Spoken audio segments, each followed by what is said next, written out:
And welcome to Box the Base. This is opening day. I really don't have an intro, but I'm your host Vic. This is my co-host Josh, and we're both Marlins fans. So I think we're just gonna jump in and start talking about the Marlins because we've had a lot to say off the air, so we're about to say it on the air now. So I mean, Let's it's do opening it. day. How are you feeling? Well, you know, not very optimistic, but hoping that we can get a few bright spots out of this year, and you know, hopefully it turns the future of the franchise around for the better. Yeah, I mean, I definitely want to talk about well, the matchup. I mean, come on, it's Sandy Alcantara versus Polskin. I think nobody's gonna be watching the Marlins or the Pirates very much this year, and they're gonna watch them today a lot because of those two guys on the mound. I mean, Sandy coming back from Tommy John surgery, former Cy Young winner, and Paul Skeens. I mean, he's projected to be like an all-time great. He's getting his first opening day assignment. I don't think there's gonna be a lot of runs scored, if I'm being honest, on either side until one of them leaves the game. Yeah, I mean, I think unfortunately so for us, this is the first game back for Sandy, and as much as he says, hey, I want to pitch deep into the games and this whole thing, and oh, I want to go back to, they had him pitching 9 innings every time he went out. This year, unfortunately, it's going to be a very reduced version of that. I think we won't see that again until, at best, mid-season. I think that they're going to keep him on we were talking about it yesterday. I think he goes today 80 pitches max, and then they're going to pull him out of there. So whether that's, hopefully 4 or 5 innings, maybe 6 innings if he's pitching well. But um, as in regards to Skeens, I think Skeens, the way it's looking, knock on wood, it doesn't happen, but we might get no hit today, based on the based on the lineup release that we have. Yeah, I mean, Um, I'm gonna be honest. I think everyone on Twitter has been saying it since the Marlins released their lineup. I just don't get how Kyle Stowers is batting second versus Polsky, and I don't get how you don't put someone like Dane Myers instead of Derek Hill. Like this lineup looks for what it could for the best. 2025 doesn't look great already, and this lineup just makes it look even worse. Because you could have a better lineup versus Skeen. No, and I mean the only reason that you tune into the game today, if you're not a Marlins fan, is to watch a pitching matchup. But then you see this hitting lineup, and you start to ask yourself, like, versus not just versus Skeens, but versus any big time pitcher, how is this lineup gonna score any kind of run? That's the kind of question you ask yourself. That's the kind of questions you ask when you're wondering, how many wins is this team gonna have this year. No, definitely. I mean, it's gonna be. I mean, today's gonna be a big telltale sign for this lineup. Even though I think it's a little unfair because they're not even putting the best version of the lineup that they should be, in my opinion. Like, the heck is Kyle Stowers doing batting second? The heck is Dane Myers not in the lineup for? Like, you have Derek Hill over him. I think Dane Myers is a better hitter, and I think he's proven that in his time And here. excuse me that I have some notes on my phone, and I'm also pulling up the lineup that they released earlier today. When your number three hitter, that's supposed to be quote unquote the best hitter on the lineup, is what you'd put at number three or number four Yeah. at cleanup. You know, you have DHing Jonah Bride as your third hitter, and then followed up by Matt Mervis. Um, it's just it's just like, you have Xavier Edwards that has proven to be a big league hitter leading off, and then you have, you know hopefully soon you have Connor Norby coming in, and then you have, Otto Lopez that had, and he had a decent season last year. So you round it off, and you hope that Edwards, Lopez, and Norby, when he comes back, have a good year. No, definitely. I mean, this lineup is just. I mean, I don't know. I mean, I just had some dead space on the air because I don't have much words to say right now about this lineup because it's truly atrocious. But I mean, we'll see. Do you have any like final score predictions? Any final line predictions? Like you said earlier, I think this is going to be a super, super low scoring game. And you knock on wood for that because you hope that Sandy goes at least 5 or 6 innings. Because if Sandy gets pulled in the fifth inning, I think it's going to get ugly after that. But, I got 3-1 Pirates. I'll give it 3-1 That Pirates. that's a pretty fair that's a pretty fair assessment. We're also, I don't know if I should bring this up or not, but we're also two that like to talk about sports betting a little bit. And honestly, I thought about placing a little bit of a bet on this game, but then I was like, as a diehard Marlins fan, I had a hard time wanting to pick against them. And second of all, I I also didn't really know how to feel in general, like going both ways, because I don't know if the Pirates are going to score a lot, while Sandy's in there. I don't Right. know if I really don't think the Marlins are going to score a lot while Skeens is in there, but we don't know exactly how long Sandy's going to go either. Sandy might go 5, 6 innings depending on his pitch count, and then someone like Paul Skeens goes 7 because with this lineup, Paul Skeens is going to get to 50 pitches and it's going to be the bottom of the fifth. Like it, I don't know. Look, so in regards to sports betting, the line for Skeens is 6.5 innings. 6.5, meaning, the over 7, the under 6. yeah, Sandy's over under is 4.5, meaning under 4, over 5. I would say 5 is a pretty fair assessment for Sandy today. I'll, hoping that he doesn't get blown up by the Pirates. And for Skeens, 6.5, I'm slamming the over, to be honest with you. yeah. I mean, I don't see. I was saying this before the season started and before they started mentioning like pitch count limits for Sandy and everything. I literally said this is going to be a game where it goes 7 scoreless. If Yeah. if both guys if both guys are allowed to throw however they want, and this was like a midseason game, and they were no Tommy John, no BS, both guys are going, especially with these lineups. I mean, I haven't looked at the Pirates, but the Pirates, let's be honest, they don't look that much better in lineup No, wise. no, And not that much better. and I think it's just 7 scoreless. I mean, it, it's just I don't even know what to expect of this team anymore. If we're being honest, So to round off the topic of today's game, what do you think is the final score of today's game? I'm gonna be honest. I think it's like a 2 run difference, Mm-hmm. somewhere in the range of like 5-3, and we lose. 5-3. 5-3 is, I would say 5-3 if the bullpen comes in early. If the Because that's bullpen just comes in like early, 5-3. I just don't know. Because the Pirates, I mean, to be fair, the Pirates are not another incompetent team. Like Paul Skeens are already Yeah. calling them out and told the owner Bob Nutting to freaking go spend on the team because he wants to win. He's probably gonna leave as soon as he gets to free agency because that team's incompetent. Um, I don't know, man. It's just I, Yeah. I I have a hard time really making a decision, and I think everyone's gonna tune in once the starters are gone. The viewership for this game is gonna plummet down the Yeah, drain. I agree. Um, and I think this is a good way to segue into the next topic, which is not just today's game, but the Marlins season as a whole.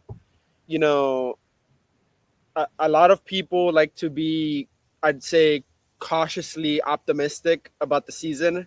There's Yeah, also a lot of the majority lean towards the pessimistic viewpoint of this year. I mean, imagine how could you not be? And I would like to bring up with this topic a tweet that I saw today. You know, and not to call people out or anything, but I think we should keep username yeah, yeah, names. yeah. I won't, Yeah, but I saw a few bullet points, not to bring up the bullet points or anything, but it was basically what a pessimistic Marlins fan would say about today's current team, and this user described it as not knowing ball. And to me, I just find it ironic to say, that if you have a negative viewpoint on this team, that you don't know ball. And then later he replies to his own comment saying, "Oh, this is not me saying that the team is going to be good. I still think the team is going to suck." So to me, it really, to me, it's insulting to say that a team that has had little to none success for the last 22 years, Yeah. you're calling the fan base that is pessimistic to not know ball. I mean, yeah, I it's tough to like How have could you? yeah, it's tough to have any sort of positive outlook when the team has been terrible. I mean, what just to create a timetable, right? To set a starting date. Let's go back to 2012 when they opened what is now known as Lone Depot Park. The team has been terrible since then. It doesn't matter who the GM is. It doesn't matter who the owner is. It doesn't matter who's in the front office. I mean, we've been terrible since then, Flat and out. it's like without a doubt. And the thing is, I just don't know where you go in that sense. Because it's like with Noria, because this is something some fans have said too that they prefer Noria over the current owner Bruce Sherman. But it's like with Noria, he would spend in free agency, but he has a lot of bad contracts to his name, and not all of them were bad contracts in terms of numbers, but it was just you could have gotten the same thing and probably better at that time. By the way, we're Same, still playing. We're still paying Stanton. By the way, yeah, and we're still paying Stanton, so that's probably why the Yankees don't even care about him always being. I mean, they care obviously. Teams care about their players being hurt because it affects how they play. But I'm saying like the Yankees aren't sweating that one, and plus they're the Yankees. They have $1 million, like they have $1 billion. So you know, it's just that where it's like I don't care who the owner is, who's been there. The team has been terrible. What do you expect fans to do? Have a positive outlook? yeah, I don't know. I hope, like I said when the episode started, I hope that this is a start of something better. I hope that we're turning the corner. I hope that you know, make no mistake, we're not going to win a lot of games this year, and quite frankly, like the saying goes, it's going to get worse before it gets better. Um, and another thing I saw in that tweet was that this was year one of the rebuild, and that's false. I just want to put it out there that that's false. This is not year one of the rebuild.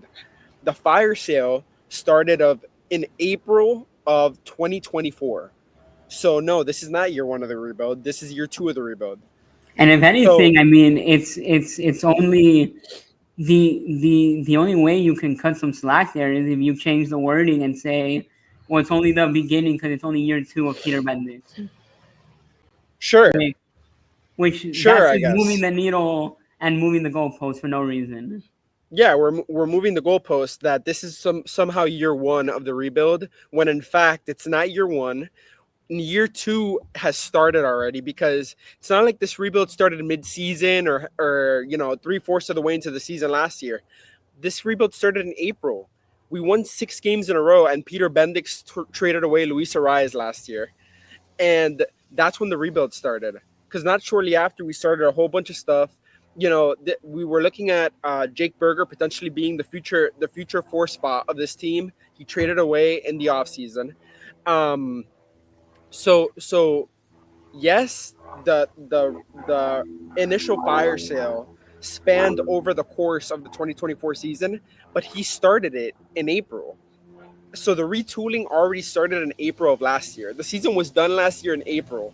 Yeah. So and some fans would argue that the season's over already before the season started this year.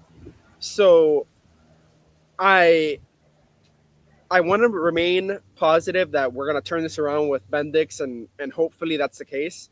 But it's unfair to fans to not allow them to be pessimistic when over the span of 22 years we have won a World Series in 2003, and imagine the last time we went back to a legit playoff series was in 2023, and we didn't win a Yeah. game there. What I will say here is fans have every right to be negative about this team have every right to feel the way they do, right? And but the only thing I will ask, right? Because I've seen it in a lot of the content I've been sharing on my other social medias, which by the way, links below, shameless plug. Um, but it's the fact that I get a lot of comments from people who don't watch this team and don't follow this team, and I get it. How are you going to follow a team that's not good? You know, fans of other teams aren't going to do that.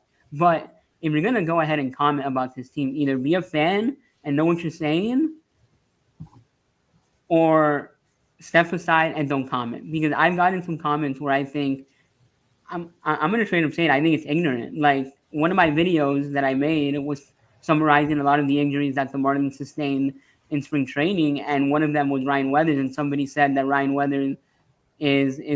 I mean, I forget the exact comment, but he was basically saying how he's like not an impact player, which that's just ignorant. Because if you look So, at what he did last year, I understand his overall career numbers don't look amazing, but if you take a look at what the Marlins have done with him and build him up, I mean, he's still a young starter that could provide value if he was in this rotation right now. Because this rotation looks horrible, by the way, to start the year. and that's another thing, right? So you not only have, subpar. You not only have subpar hitting now to start the year because of the injuries, you also have subpar pitching. So you have Sandy starting first, then you have to wait in between Belloso and Gillespie to get to Myers, and then after Myers you have Quantrill, which we all know Quantrill's just there to eat innings. Yeah, So definitely. so in reality, you have four starters and a question mark above Gillespie and Belloso, and really a question mark above Meyer too, because you don't know really about him over the span of a full season. Yeah, because So Myers hasn't really been fully healthy, and that's really the case with him. I mean, how many total innings is he going to give you over a full season because he hasn't stayed healthy? right, that's Yeah. the question. So I think we're gonna segue into talking about some general MLB news because it's All right, opening day. There's a lot. I don't know if you have anything particularly in mind, but I want to start off, and a lot of my points, unfortunately, seem to be negative on this episode, even though it's opening day. You know, what I think is the greatest day of the year because baseball season is back. Even if you're a I fan of a agree. bad team, if you enjoy the sport, it's great to have the season back. I agree. Um, but Mookie Betts, that guy has lost over like 25 pounds. I mean, I don't want to laugh about it or make it seem like it's funny, but I'm almost like dumbfounded because he got sick before the Japan series. He was on that flight, but he like apparently it happened before they even took off to Japan. Then he ends up not playing in Japan, coming back home. He can't hold down solid foods. He can only have stuff like smoothies, and he's throwing up foods. And they say they can't figure out what's wrong with him. I mean, to me, it sounds like a stomach bug, but I don't get it. Yeah, but what stomach bug lasts 2 weeks? Right? Like That's the question. this. And and sorry to cut you off, but to take it a step further, you know, these Major League Baseball teams are supplied with what's supposed to be some of the greatest doctors and medical professionals in the world. So, if the rumors are true that, you know, over a 2 week span, Mookie Betts has lost 25 pounds, how is it that nobody knows what's going on with him over a span of 2 weeks, and now he's going to miss the start of the season? And not only that, I mean, unless the interview was older than I think, he did an interview. I saw an interview with him and talking to media. I mean, he did look smaller than normal. He's already a small guy. Like he's 5'9", 175 pounds. Like he's already skinny as it is.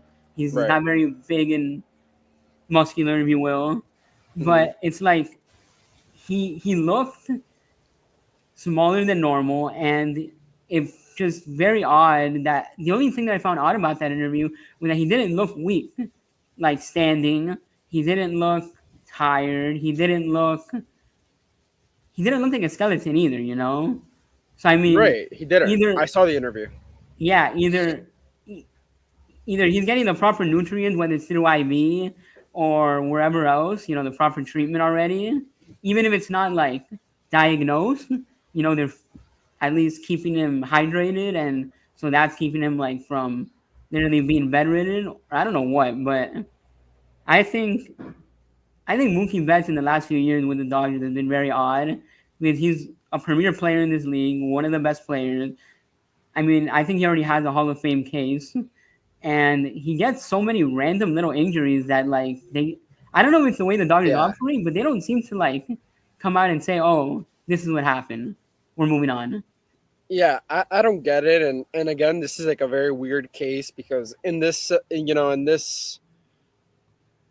this era where medicine and doctors are so like advanced, I just don't get how. And now everybody knows about it, so now eventually the Dodgers are going to have to come out and say, hey, or the Dodgers or him have to come out and say, hey, XYZ happened to me, and that's why I lost 25 pounds in 2 weeks. Yeah. So I mean, it's just I don't know. I mean, we'll see how long he's truly out for. Yeah. But a team like the Dodgers, I mean, they'll miss him, but they're good enough to compete and play without him. And the next one, which is just absolutely terrible for both teams, and it looks terrible on the league, is the fact that both the A's and the Rays are playing in a minor league stadium. you know I've had a lot of opinions about this, as you and I have talked about this quite frequently. You Yeah, know, the ongoing back and forth with the Rays about the whole speculation and whether they're gonna stay in Tampa or not, and who's gonna if they were to move, where are they gonna move, and are they gonna get a new stadium? You know, at the end of the day, that falls on ownership, and you know you may not agree, but I think it also falls on not only ownership but on the league itself. You know, you have this back and forth going on for several years. By the way, this has been going on. You could date it back probably a decade, that there's talks of the A's potentially moving out of Tampa. You know, yeah, there's all this talk about the Rays moving out of Tampa. There's the speculation that if they don't move out of Tampa, they're going to build a new stadium. Then they come out and say, hey, we're going to build a new stadium. Then they walk it back saying, oh, we can't build a new stadium.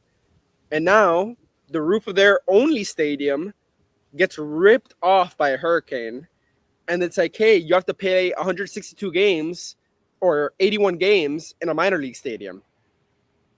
yeah. I mean, I think I don't know. I mean, someone would have to fact check me on this, but I'm pretty sure at one point they wanted like taxpayers of Tampa to basically pay for the stadium, To pay for the stadium. which is what a lot of owners try and do. But honestly, I just don't get what they're doing anymore. I mean, they have a horrible stadium that I've never been. I've only heard that it's terrible. Right. I've heard that getting to the stadium is like a nightmare for people. I've driven by it when I've been in the area, but I mean, and and it's a team that wins. Like they're not super high in payroll, but they are usually competing. The last few Right. years have been a little different because I don't know if their model is starting to fail or if it's just how the team is operating the last few years, and they're kind of in that phase where it's like we're gonna be a little bad till we build up again, and then we start competing. I don't really know where they're at with that, but it's like you don't even get a lot of fans when you play playoff games. It's like, does that prove nobody wants to be in that stadium or what? It's just a weird situation, and they really need to figure that one out. They need to figure it out. And, the conversation you and I have had pretty frequently is, for these owners that are just coasting along, the league needs to put pressure on these owners to be like, hey, either spend or you got to sell. Invest in a stadium or invest in your players or invest in something, or you got to sell. I Because, I have to agree with that, but also I mean, this is where I started putting blame on Rob Manfred. Is that I think I feel like he's a commissioner with too much pride, and a lot of it runs through him. It's like guys like Bruce Sherman, John. I mean, maybe not John Fisher, 'cause I think he was already there. And owners like that, but they don't want to admit, I guess, that they have these terrible owners in the league. So especially someone like Bruce Sherman from the Marlins, for example, not to circle back on the Marlins, but he was hired, or he bought the team when Rob Manfred was already, commissioner. Commissioner. I don't I don't think Rob Manfred wants to go back and admit I let the wrong guy buy the Marlins and make him look bad. I don't think it's necessarily making you look bad. You made a wrong decision letting the wrong guy buy the team, and then you put pressure on them to do something because the best thing for you is having a competitive product across the Right. league, not just a few teams, but across the league. And And you get that by putting pressure on the owners. right, and I agree with you. I think that the problem is like, and a problem with baseball in general and the marketing and the whole thing is that it's too top heavy. You got, say, 10 teams that hey, they're going to be good every year. And then you have a bunch of teams that are either okay or they're not good. And that's also why it's a lot of people, it's so hard to draw them into Major League Baseball, because it's like, you have these top heavy teams like the Yankees, the Dodgers, the Red Sox. Like, you have these huge market teams that you always know that they're going to come out and compete. But you have too many teams that you're like, are they going to be good or are they just bad? So I think as a commissioner, it's about bringing a competitive product back on the field for a lot of teams, because it's not just the Rays and the Marlins. A bunch of teams have this issue. I mean, look at the Athletics. I mean, it's become an issue where there's too many non-competitive teams and too many owners that don't want to spend, and this is unfortunately what we've arrived at. Yeah. And then speaking of the Athletics, they're also the other team that's going to be playing in a minor league stadium. And their situation, I think, is a little different from the Rays because at least the Rays always have a stadium. If the roof doesn't get blown off the stadium by the hurricane, they always have a stadium. And they would have been playing in that stadium, to open the season. But with the A's, I think it's just how does the MLB, the league, allow them to leave Oakland where they have a stadium? And I get it. If they want to make the A's, the Athletics, a team that relocates to Vegas, I still think that's messed up for the fans. But at least make him move to Vegas. Don't make him move to Sacramento. They don't even have the grounds plans for the stadium in Vegas yet. They don't have any. They're gonna be playing because Tampa can. Tampa has plans for a stadium. The problem with Tampa compared to the A's is that they Well, don't they did. want to. They did. Yeah, they did. But they don't want to move forward with the plan for XYZ reason.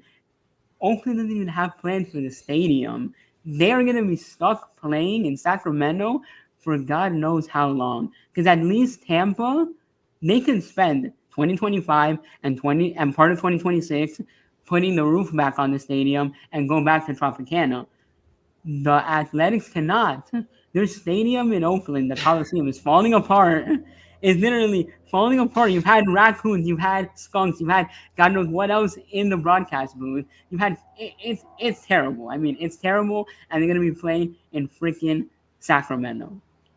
No, you have the A's are going to play in Sacramento because the supposed location where the A's stadium is supposed to go up was formerly known, ironically enough, as the Tropicana Hotel in Las Vegas that was just demolished maybe a few months ago, and they haven't even broken ground on the supposed stadium that's supposed to go there. So what's going to end up happening is that the A's are going to play in Sacramento in front of like 7,000 fans for the next 3, maybe 4 years until that stadium is built.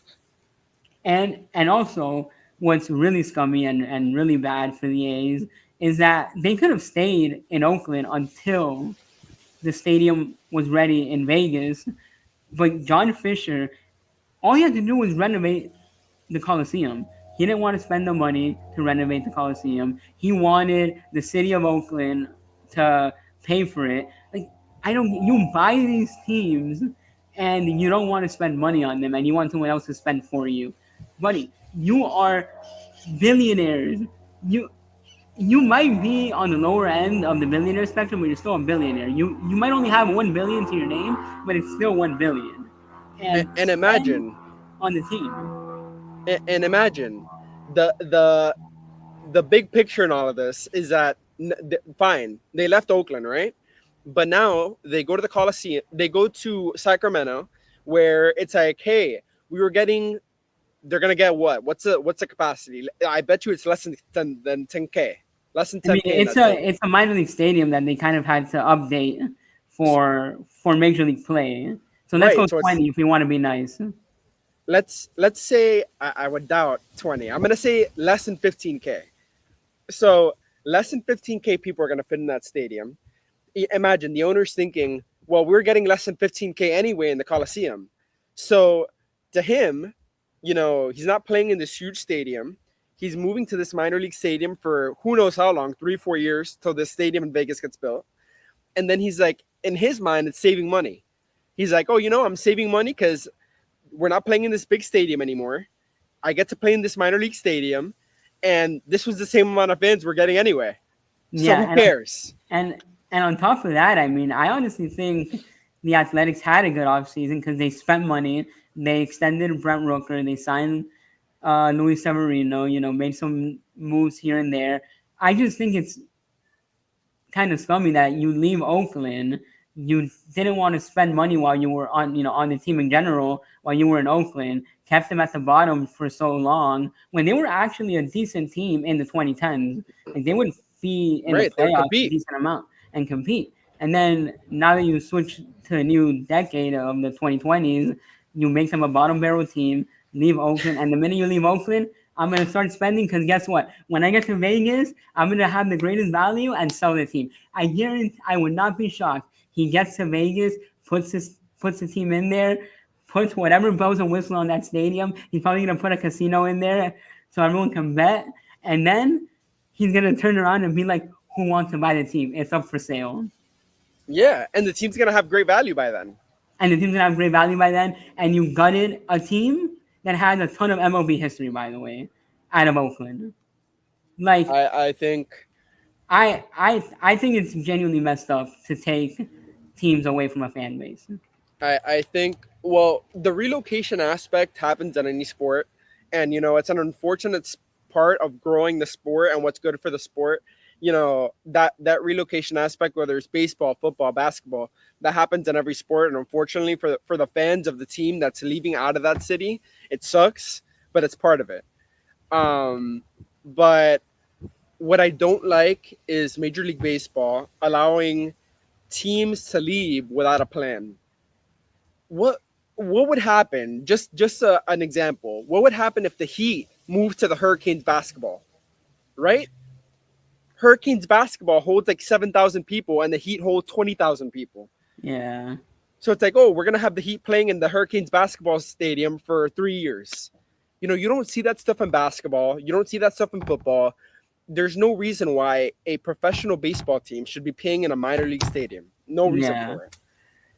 Definitely. So unless you have any other things that are in the news that we should mention, I think we can move on to our next segment here. No, I think we're good. We have some good baseball lined up in terms of any crazy takes, any crazy news. We're still before the season, so I got nothing for now. Yeah, so I'm gonna go ahead and leave the hot take segment for last. 'Cause I think that'll be a great way to end the episode. And I'm gonna Hmm. move over to something that I literally thought of last night, and Hmm. I call it the milestone segment. Hmm. And these are not all the players that have a milestone to reach in 2025, but just some notable ones. Okay. And we can kind of go one by one and talk about them. So start off, Mike Trout is Hmm. 22 home runs away from 400. How, I mean, he's somebody who needs to stay healthy in order for that to happen, and he hasn't. Right. But I mean, just your thoughts and and take on that. I think the whole thing with Trout is made. It's mainly surrounded around health because until Otani came around, you had the whole conversation of, oh, Trout is probably the greatest or most consistent or whatever you want to call it, most consistent, greatest baseball player that's came around this league, whatever. But then Otani comes around. Otani could pitch. Otani could hit. Otani could hit a million home runs and pitch a 7 inning game, or whatever. So I think that although Trout is no doubt gonna end up as a Hall of Famer, just and I think that's just based out of popularity. This might be a hot take, but if you look at Trout's numbers, you could say, Trout's never even won a playoff game. So it's like, you know, eh, anyway, not to veer off into another subject, Yeah. but, you know, I think that if Trout 22 home runs is completely doable with the stipulation that, he has to stay healthy. Yeah, definitely. I mean, I think that's gonna be a theme, honestly, with a decent amount of the guys that I put in this milestone category. Because the next one is that Stanton is 21 home runs away from 450. And that's And another guy that's very doable. But then the Yankees come out and say he has what, tennis elbow on both his arms. and both his elbows. And Which, by the that's way, I've never heard of that before. Never heard of that before. I've never heard of that either. But he's another guy who, I mean, could have possible Hall of Fame consideration. I think health is what's gonna ruin him. I Is what's agree. gonna ruin his chances. And at least with Stanton, Stanton has never been tested positive for steroids. Stanton has also, last year he had some amazing playoff moments. Um, and I think that if he does get to 450, or by some stretch of the imagination, what did you say? He's 21 away from 450. Yeah, So 21. so by some stretch of the imagination, if he can get 70 more and he can get to 500, you know, I think he's a guy just based on playoff moments, and he got a MVP for himself. I think just based on that, if he gets to anywhere near 500, I think he has a chance at the Hall of Fame. However, you know, when was the last time Sen played close to a full season? He hasn't been I able mean, to. eh, I don't know if I'm wrong on this, but I feel like the last time was when he won MVP with the Marlins MVP, in right? 2017, and even And that then, year he had almost 60 that year yeah, and even then, I mean, he spent it's not only a Yankees thing. He spent a lot of time injured with the Marlins too, with year the after Marlins as year. well, right? So I mean, it's just been a career long thing that this guy has not I been able agree. to stay healthy. He'd be way over 450, and I don't know if he'd be at 500 yet, but he'd be way over 450 at Oh, least. no, no, no, no.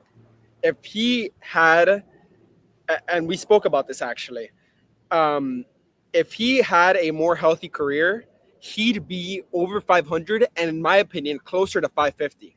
In my Yeah, opinion, I mean that's something I can't really disagree with. Um, the next player that is on this milestone list that I have here is Bryce Harper is 24 away from 1,000 RBIs. I mean, there's not a lot. I don't think there's a lot to say with him. He's yeah, been as advertised because he was a young phenom at 19 when he debuted with the Nationals, and he's been one of the best run producers in the entire league ever since he debuted. and he's still got, because how old is Bryce Harper now? In my opinion, he's still got a lot left in the tank. To be honest, I mean, he's I'd 32. have to, yeah, 32. I was gonna say I'd have to check, He's but 32. I mean, in Major League Baseball, you could, I think produce at a high level until at least 36, 37. So I think that, Bryce Harper has quite a few years left. And to me, in current era, not including past players, yeah, I think Bryce Harper has been one of the most consistent players that we've seen. He's definitely. he's gonna be, to me, based on longevity and based on how much he's produced, he's going to be a surefire Hall of Famer in my opinion. Yeah, I definitely think this is gonna sound a little ridiculous to some people, but I think if you're able to put Trout for his ballot, which I think he is, I'm not saying he's not, then you have to turn around and also put And do it for Bryce Bryce Harper. Harper because they're I mean, they've been two of the best players since they debuted, and they've been around for a similar amount of time. I think maybe Trout's been around a little longer, but they've been around for a similar amount of time. And in And terms of, and sorry to cut you off, but in terms of reliability, Harper exceeds Trout's reliability times 1,000. yeah, he's So been on the field way more. He only had what that one like freak injury. Well, not freak injury, but that one injury that caused him to move from right field to first base with the right, Phillies, and that's been like the biggest notable injury that's taken him out of playing time in his whole right, career. So I think he's there for sure. The next guy who has a big milestone and is a for sure first ballot Hall of Famer. I do not care what people say about his playoffs. You probably guess who I'm talking about just by that. Is Kershaw is 23 away. No, 32. My bad. He's 32 away from 3,000 strikeouts. yeah. I mean, uh, say what you want, but Kershaw, he's another one. You know, he's played less in the last couple of years because of injury. I mean, he's already gotten older and stuff, but um, Kershaw's another legend that although playoff performance has not been the best, he's been fantastic for the Dodgers. And, you know, I think, and hot take, but I think that loyalty goes a long way too when it comes Yeah. to Hall of Fame and everything like that. The hell? When it comes to Hall of Fame and everything like that, I think that loyalty matters quite a bit. And I think that he's been loyal, he's been great. And although he's not been the best playoff performer, he's also a champion. So Yeah. he's another one that when he's on the ballot, if not first, you know, second Hall of Fame. And not to take away from the topics we have at hand, but I do want to say we are a super raw, unedited podcast. We record outside, so this background noise, please excuse us. Um, but moving on with Kershaw, I mean, I definitely agree. The loyalty's been there. He's been. I would argue. I mean, I understand people are going to bring up his playoffs if you say this, but I would argue in the regular season he's been top five lefties of all time. He he might go down as the greatest Dodger pitcher. He has a few names to compete with, like Sandy Koufax, some people might say, or Drysdale, and a few And other names. But Valenzuela. and Valenzuela. But I mean, and I don't have the stats of to compare all of these guys that I named, but easily I would put him like top three in the current modern Yeah, day. He's I mean, from what I've seen, call it a hot take or not, he's the best left-hander I've seen. He has yeah, one of the best curveballs of all time. I mean, getting to 3,000 just adds to his milestones, and just he's in the Hall of Fame no matter what. And the last one that is a little interesting is Manny Machado is 100 hits away from 2,000 hits, which honestly that might not be something he reaches this season, depending on what kind of season he has. But 100 hits is doable. That's something he reaches at oh the no, end. I think he's good. He's a good enough player to reach 100 this year. Um, you know, funny enough that you bring up Manny Machado. I saw a statistic from him. He's on like year 14 or year 15 already. Yeah, Feels like just yesterday. That's crazy. yeah, definitely. I mean, he's been in the league a long time, and And I mean, I just wonder what it's going to look like because I think he's been one of the better third basemen. You have guys like who does he have to compete with in terms of being compared to of his era? Right. Nolan Arenado, Jose Ramirez, I'm trying to think right now. I'm blanking hard on third baseman, third but baseman. those two guys have been two of the top third basemen. Manny Machado has been up there with Nolan Arenado in terms of defense. I'd have to compare the stats a little bit just to see who has the better hitting numbers, but I think he's gonna make a very interesting Hall of Fame case because he wasn't a very likable player for a long time in Baltimore. Yeah, I think for him it'll be interesting to see whether they vote him in or not. I think that I just think that he hasn't made an impact as much when it's mattered. Obviously everyone knows Manny Machado. He's a jerk and he's like, oh, I am flashy, and he's one of those players. But I don't think he's made an impact when it's mattered the most, as much as someone like Bryce Harper. Bryce Harper has the same reputation, flashy. He's a jerk, but when it comes to the big moments, he gets it done. And I think that that's where Manny Machado lacks. Yeah, definitely. I mean, I out of all the guys on this list that I named, not counting Stanton because Stanton's gonna be purely how you feel about his play. Right, It has nothing to do with him. Manny Machado, I think, is gonna be a very interesting one because we've seen guys like a notable name that's been on the Hall of Fame ballot that doesn't get votes is Kurt Schilling. You know, the guy who had the yeah, bloody sock game. He's whether it's his political reasons or whatever, voters have kept him off because they don't like him as a right, person. Same, I mean, there could be something similar to be said about Manny Machado. I don't agree. right. I would put him in. I think he does. If there's still more he can add to his stats, but if he reaches the numbers by the end of his contract with the Padres, I put him in. Yeah, it's going to be a close one. I don't think I necessarily agree with him being a Hall of Famer. He's certainly been another one that's been in the league for a lot of years. But I think that, unlike Bryce Harper, I think that Manny Machado, as flashy as he is and as outspoken as he is, I don't think that he contributes in the big moments as much as someone like Harper. No, definitely he has not. But yeah, I mean he's been around for a while. He's gonna continue to be around for a little while. So I think we'll see where his career ends I up agree. in general. So we're gonna wind down to the last segment, which is our hot take segment. And the way I want to do this one is I have more than five written down. I'm not gonna use Mm, all eight of mine, mm, but we can kind of go one by one, and okay. we say hot or cold. Okay. So if you want, I can start you off and say my first hot take, Yeah, go ahead. and you go ahead and debate it or say whatever. Um, just looking at my list here and thinking of which one I should go with first, I'm gonna go ahead and say that Alex Bregman wins AL MVP with the Boston Red Sox. I don't know, man. I think, just trying to think now of all the players in the AL.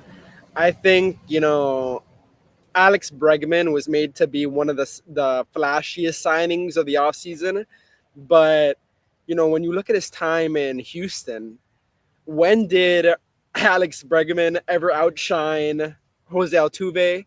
When did he ever outshine Jordan Alvarez? When did he ever outshine George Springer in those big years where they were winning championships and all that? So I get it. He may be one of the flashier names now on the Boston Red Sox because it's him, it's Devers. They have Gasas as well. Um, but I don't know, man. I don't know if he is. I don't know if he's gonna produce to the level where they're gonna say, "Oh, there's no way that he doesn't win MVP." So I would say on that aspect, I would say a cold take. Yeah, I mean, I think just to explain a little bit of my reasoning. And by the way, this segment doesn't necessarily mean we 100% agree with these takes. It's just meant to be a hot take kind of segment. So I think, and funny enough, he's somebody I should have mentioned when we were talking about Manny Machado as terms of contemporary players. Yeah, Because he's been a good third baseman defensively and offensively. Maybe he's a tier below some of these other guys, but I think in Fenway, Mhm. Alex Bregman can take advantage of the Green Monster. That's a small field. If he's one of these And guys they that got the doesn't, pesky pole to the other side too. So it's and they have the pesky pole for sure. But he's one of these guys that doesn't have like crazy power, but he's doubles machine. So he yeah, can put a lot of doubles into the gap down the line in where the Green Monster is, bounce the ball off the Green Monster. He's not a slow player, so he can definitely reach, stretch out some singles if he hits the ball well enough. So that's kind of where I go with Alex Bregman okay. winning AL MVP.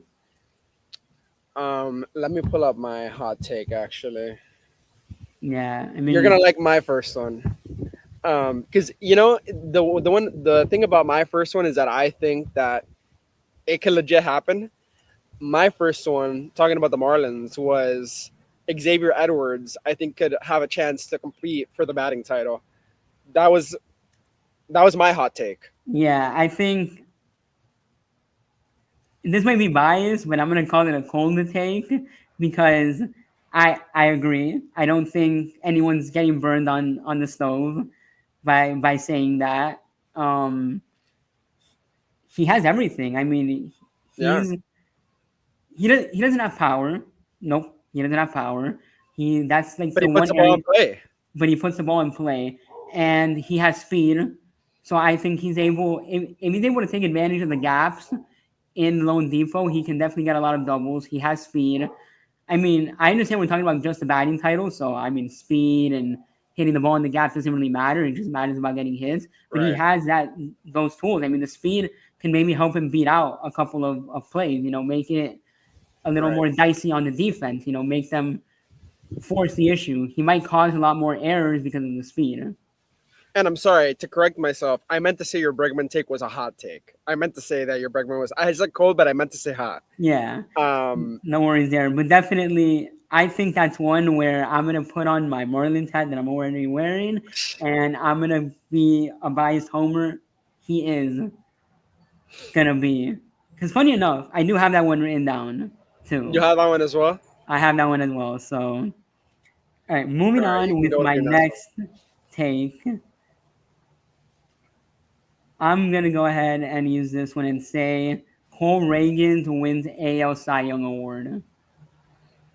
You know, it was funny. I was thinking about that one. I was thinking about putting that one for mine as well because he had a great year last year. But but I don't know. I just couldn't get myself to do it. But and I'm kind of you know why I didn't do it because there's all this hype about Scooble and oh my God, Scooble's gonna come back and have this great year. So I was like kind of on the fence about that one, so I didn't put it. But I wouldn't say that's a hot take. I would say it's a cold. I would say it's cold because you're not burning on that one. Yeah, and I mean, I think for the Royals to have a good season and all that, you need somebody like Cole Reagan to perform. He's gonna be most likely their ace. So Yeah. we'll see with that. And I'll let you end it off with one last hot take, and then we can wrap up the video. Yes. You know, I some people may not agree with this one, and I don't think necessarily it's a hot take, but as Marlins fans, we have to end it off on this one. I put Mets will finish third in the division. I I don't think the whole Soto thing is as big or as grand as people advertise it to be. We've seen this happen when Lindor got signed. People were like, "Oh, this Lindor signing is going to change the Mets, and they're going to be a great hitting team." And now, of course, they signed Soto, and on top of the huge run that Vientos had last year in the postseason, people were like, "Oh, now you got Lindor, Soto's, and Viento." But I don't know, man. I think that when it comes to competition, the Phillies and the Braves have been there more. Now the Braves got Acuna back. The Phillies have been good for a couple years now. Um, I don't think that it's as big of a deal as people make it seem, and I think that the the Mets are slated, to me at least, to finish third. Definitely, I wouldn't know if to call that necessarily cold, or maybe like the stove is simmering a little bit because I think when you look at the NL East, it's gonna line up. Not saying this is how it's gonna end up, but just these three teams are the ones competing for the division: Mets, Phillies, and Braves.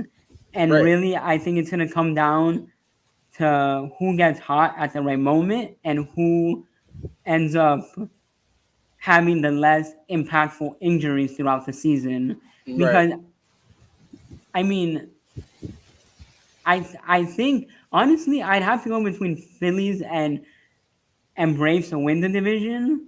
So I Right. kind of have to agree a little bit with the Mets ending up in third place because I don't like their pitching rotation that much. But if somebody gets injured on the Braves or somebody gets injured on the Phillies and they Right. start getting a few injuries, then the Mets can creep up. Yeah, and the But Mets, also, they have Grimace sit in center field, and now the run starts yeah, again. Yeah. yeah, we're Grimace all over again. So that'll wrap up our episode on opening day here. Make sure to subscribe. Make sure to tune in every week. We'll drop an episode every week. I am now available. We are now available on Apple Podcast and Spotify. And you guys have a great day. Enjoy watching baseball, and we'll head out and see you next week. Yes, sir.